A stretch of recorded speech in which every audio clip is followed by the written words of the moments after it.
El constante pitido del monitor del hospital perforaba mi conciencia, cada pulso resonando con el latido acelerado de mi corazón mientras me aferraba al frío barandal de metal de la cama. Las luces fluorescentes proyectaban sombras severas en la habitación estéril, haciendo que todo se sintiera, de alguna manera, tanto demasiado real como irreal al mismo tiempo. Mis manos temblaban mientras trataba de procesar las urgentes palabras del médico que aún resonaban en mis oídos: complicaciones graves, procedimiento de emergencia, la supervivencia está en juego. No solo mi supervivencia, sino también la de mi bebé que estaba por nacer. Cerré los ojos, tratando de encontrar un momento de paz, de reunir fuerzas para lo que estaba por venir. Pero el destino tenía otros planes. La puerta se abrió de golpe con tanta fuerza que chocó contra la pared, haciéndome sobresaltar. Mi esposo, Damián, irrumpió en la habitación, su rostro torcido con una furia que había aprendido a temer en los últimos meses. El nudo familiar de temor se formó en mi estómago mientras se acercaba, llenando la habitación con una tensión asfixiante.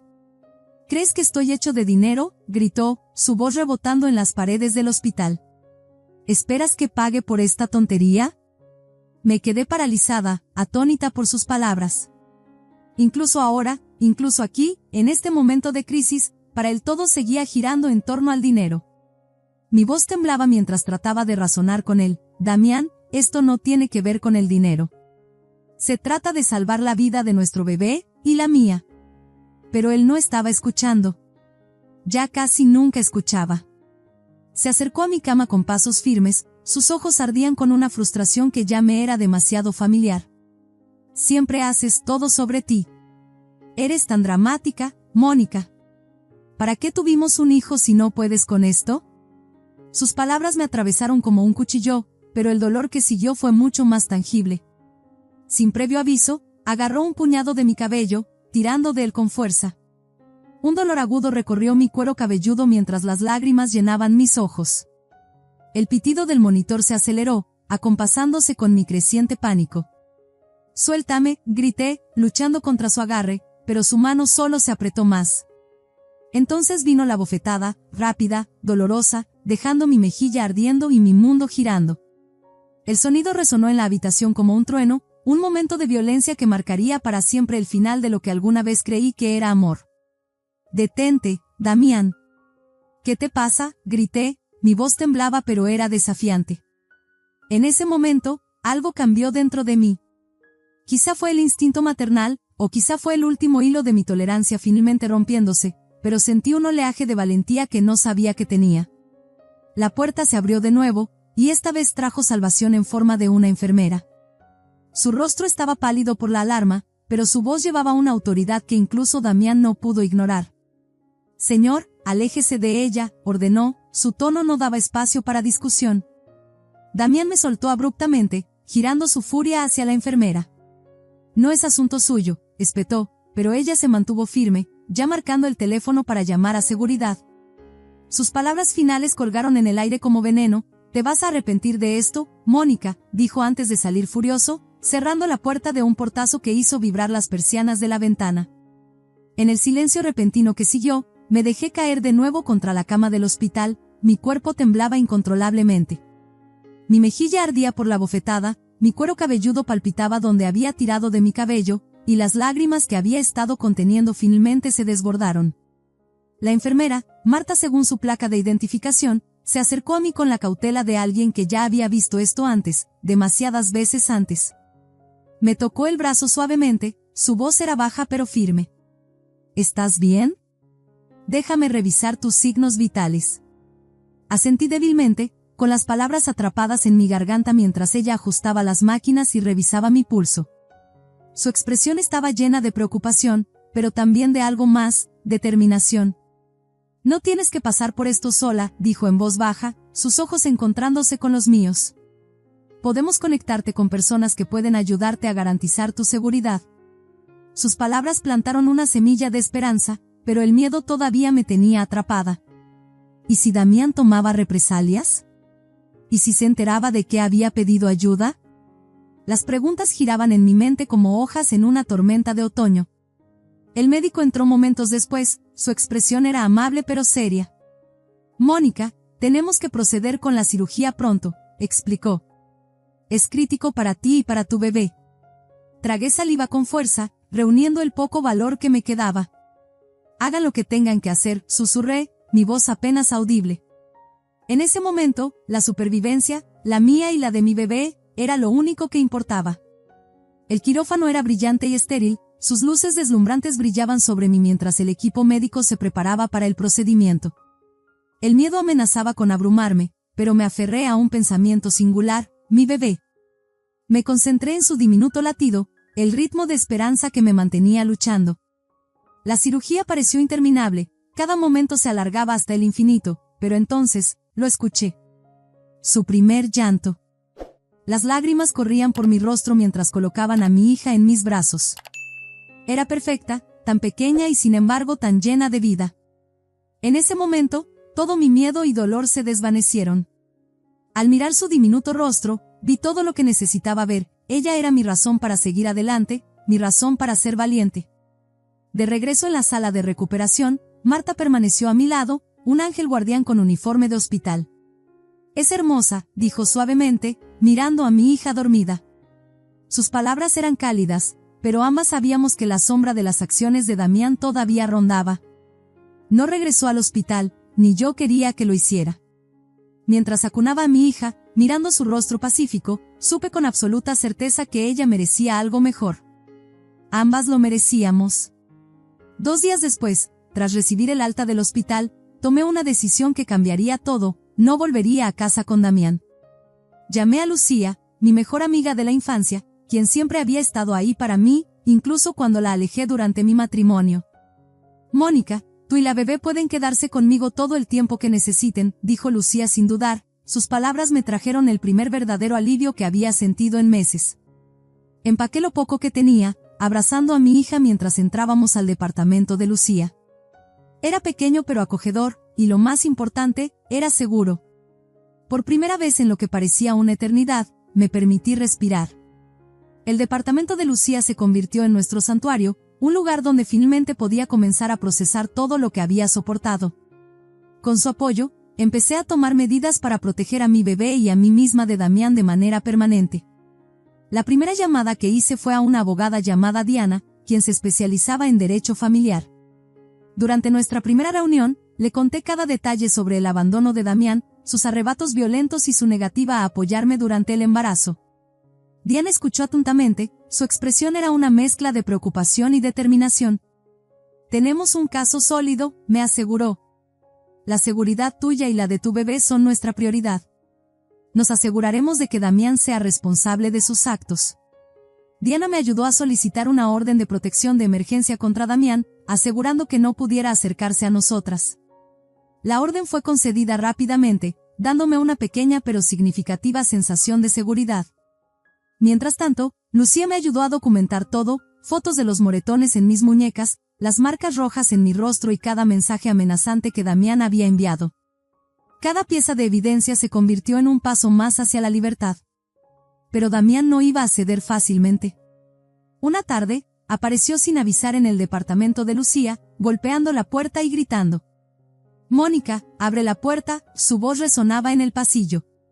«No puedes mantenerme alejado de mi hijo». Lucía me indicó que permaneciera en silencio mientras llamaba a la seguridad del edificio. Abracé a mi bebé con fuerza, mi corazón latía con fuerza mientras las amenazas de Damián se volvían más fuertes. «Vas a arrepentirte de esto, Mónica», gritó antes de que la seguridad finalmente lo obligara a irse. Cuando le conté a Diana sobre el incidente, estaba furiosa. «Este comportamiento solo fortalece tu caso», dijo con firmeza. «Debemos proceder con la audiencia de custodia lo antes posible». La sala del tribunal se sentía intimidante mientras entraba, sosteniendo a mi bebé cerca. Mi corazón latía rápidamente mientras enfrentaba al hombre que una vez había prometido protegerme, pero que se había convertido en mi mayor temor. Damián se sentó al otro lado, su expresión fría y desafiante. Rehusó mirarme, su atención estaba exclusivamente en su abogado. Diana fue un pilar de fortaleza mientras presentaba nuestro caso, detallando cada aspecto del abandono y abuso de Damián. Marta, la enfermera del hospital, ofreció un testimonio poderoso, relatando el incidente cuando Damián me había atacado en la sala de parto. La evidencia fotográfica de mis lesiones, junto con sus mensajes amenazantes, pintaban un panorama condenatorio de su comportamiento. El abogado de Damián intentó desacreditarme, sugiriendo que era demasiado emocional y que trataba de alejarlo de su hijo. Pero Diana fue implacable. Mónica estaba luchando por su vida y la de su bebé, argumentó con pasión. Las acciones de Damián durante sus momentos más vulnerables son una clara evidencia de su ineptitud como padre. El juez escuchaba con atención, su expresión era indescifrable mientras revisaba la evidencia. Después de lo que pareció una eternidad, emitió su fallo. Me otorgaron la custodia total de mi bebé y los derechos de visita de Damián fueron severamente limitados bajo supervisión estricta. El rostro de Damián se torció con ira mientras las palabras del juez se asimilaban. Se levantó abruptamente, mirándome con furia como si me culpase por su derrota, pero por primera vez en mucho tiempo, no sentí miedo. Con la decisión del tribunal a mi favor, finalmente sentí como el peso del control de Damián comenzaba a levantarse. Lo primero que hice fue encontrar un pequeño y asequible departamento en un vecindario tranquilo, lejos del caos que él había traído a mi vida. No era mucho, pero era mío, un lugar donde mi bebé y yo podíamos sentirnos seguras. Ser madre soltera no era fácil. Las noches eran largas, con mi bebé llorando sin cesar, y el agotamiento me acechaba constantemente. Pero cada momento dedicado a cuidarla valía la pena. Ella era mi razón para todo, y estaba decidida a darle una vida llena de amor y estabilidad. Lucía siguió siendo mi roca, ayudándome a navegar esta nueva etapa. A menudo pasaba con víveres, cuidaba a la bebé para que yo pudiera descansar y me ofrecía palabras de aliento. «Has llegado tan lejos, Mónica», dijo una noche mientras nos sentábamos en el suelo de la sala, viendo a mi hija intentar gatear. «Eres más fuerte de lo que crees». Me di cuenta de que tenía razón. Había sobrevivido a lo peor y estaba empezando a encontrar mi camino. Pero la historia no había terminado. Mientras me asentaba en nuestra nueva vida, Diana descubrió un giro impactante mientras revisaba los registros financieros de Damián. Encontró evidencia de múltiples cuentas bancarias ocultas que él había escondido deliberadamente durante las audiencias de custodia. Estas cuentas contenían sumas considerables de dinero, más que suficientes para haber cubierto mis gastos médicos y haber sostenido a nuestra bebé. Diana no perdió tiempo en presentar una moción para reabrir el caso. «Esto no solo es poco ético», explicó, su voz cargada de ira contenida. «Es ilegal. El engaño de Damián es una prueba más de su comportamiento manipulador». El caso reabierto trajo nueva energía a la lucha por la justicia. En el tribunal, Diana presentó la evidencia de las cuentas bancarias ocultas de Damián con meticuloso detalle. Mostró los registros de transacciones, los saldos de las cuentas y la prueba de que Damián había ocultado intencionalmente su riqueza para evitar apoyar a nuestra hija y a mí. La expresión del juez se endureció mientras Diana explicaba el alcance del engaño de Damián. «Este comportamiento demuestra un patrón claro de manipulación y deshonestidad financiera», argumentó Diana. «El señor Delgado no solo descuidó sus responsabilidades como padre, sino que también retuvo deliberadamente recursos que podrían haber asegurado el bienestar de su familia».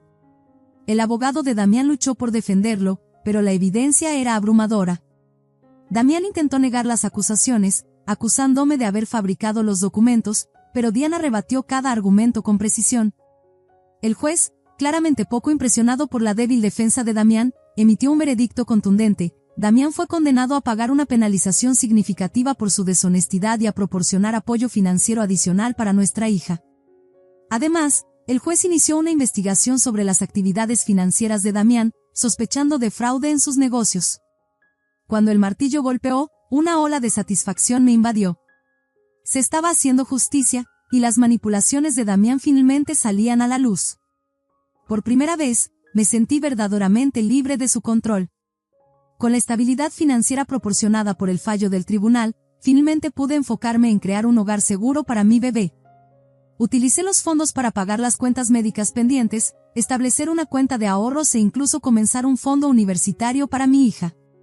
Cada paso me acercaba más a la vida que había imaginado, una vida libre de miedo y llena de posibilidades. Manuel, mi amable vecino, continuó siendo una presencia constante en nuestras vidas. Me ayudaba con pequeñas tareas, como arreglar un grifo que goteaba o cargar las bolsas del supermercado, y su bondad tranquila comenzó a derribar los muros que había construido alrededor de mi corazón. Una noche, mientras estábamos sentados en mi sala viendo jugar a mi hija, Manuel se dirigió a mí. «Mónica», dijo suavemente, «me importas tú, y también ella. Si alguna vez hay una oportunidad de que seamos algo más, quiero estar aquí para ustedes. Sus palabras me hicieron llorar. Había pasado tanto tiempo desde que alguien me había mostrado amor sin condiciones. Aunque no estaba lista para apresurarme, sabía que la presencia de Manuel era una bendición que no quería perder. A medida que la vida comenzaba a estabilizarse, la investigación sobre las actividades financieras de Damián reveló aún más capas de su engaño. Una mañana, Diana me llamó con noticias impactantes. Las autoridades habían encontrado evidencia de fraude y malversación en los negocios de Damián. Esto podría llevar a cargos penales. Al principio, dudé. ¿Realmente quería seguir adelante con esto? Pero luego pensé en todo el dolor que él había causado, no solo a mí, sino posiblemente a otras personas que también había manipulado. Acepté proceder, sabiendo que exponer sus acciones era lo correcto. La investigación avanzó rápidamente, y pronto Damián fue arrestado bajo múltiples cargos. Ver cómo el sistema legal lo responsabilizaba trajo una sensación de cierre que no había anticipado. Su arresto marcó el capítulo final de una dolorosa etapa de mi vida, asegurando que ya no podría dañar a nadie más.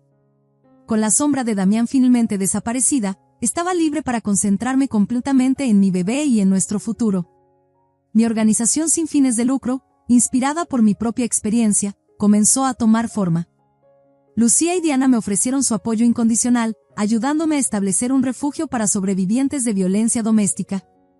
El refugio proporcionaba ayuda legal, asesoramiento y un lugar seguro para mujeres y niños que escapaban de entornos abusivos.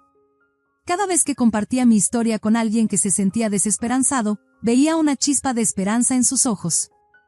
Era tanto sanador como empoderador usar mis experiencias para ayudar a otros a recuperar sus vidas. Manuel siguió siendo un apoyo constante en nuestras vidas, ofreciendo su amor y apoyo tranquilo. Con el tiempo, nuestro vínculo se profundizó, y se convirtió en una figura paterna para mi hija, un papel que abrazó de todo corazón. Su presencia me recordaba que el amor podía ser amable, paciente y genuino. Una tarde soleada, mientras estaba sentada en el porche de nuestra pequeña casa viendo a mi hija corretear por el jardín con Manuel, una sensación de paz me envolvió. El camino había sido largo y lleno de desafíos, pero me había llevado a un lugar de estabilidad y alegría. Las risas de mi bebé llenaban el aire, un recordatorio de por qué había luchado tan duro. Había construido una vida que verdaderamente era mía, llena de amor, propósito y la promesa de un futuro brillante. Aunque las cicatrices del pasado permanecían, ya no eran una fuente de dolor. En cambio, eran un testimonio de mi resiliencia, un recordatorio de que había sobrevivido y prosperado. Mientras el sol se ponía en otro día, miré la vida que había creado y sentí una inmensa gratitud. Mi bebé estaba feliz y saludable, mi organización sin fines de lucro prosperaba, y el amor de Manuel había traído un nuevo capítulo de esperanza a nuestras vidas. Había reclamado mi vida, y por primera vez en años, me sentí verdaderamente, completamente libre. Si esta historia tocó tu corazón, por favor dale un me gusta, para que otros puedan encontrarla también. Comparte tus pensamientos en los comentarios abajo. Todos tenemos historias sobre encontrar una fuerza que no sabíamos que teníamos, sobre liberarnos de situaciones tóxicas y construir algo hermoso a partir de las cenizas. No olvides suscribirte para más historias sobre los giros inesperados de la vida y el valor que se necesita para elegirnos a nosotros mismos. A veces, los momentos más oscuros nos llevan a la luz que hemos estado buscando todo el tiempo. Hasta la próxima, recuerda, eres más fuerte de lo que sabes, y nunca es demasiado tarde para escribir un nuevo capítulo en tu historia.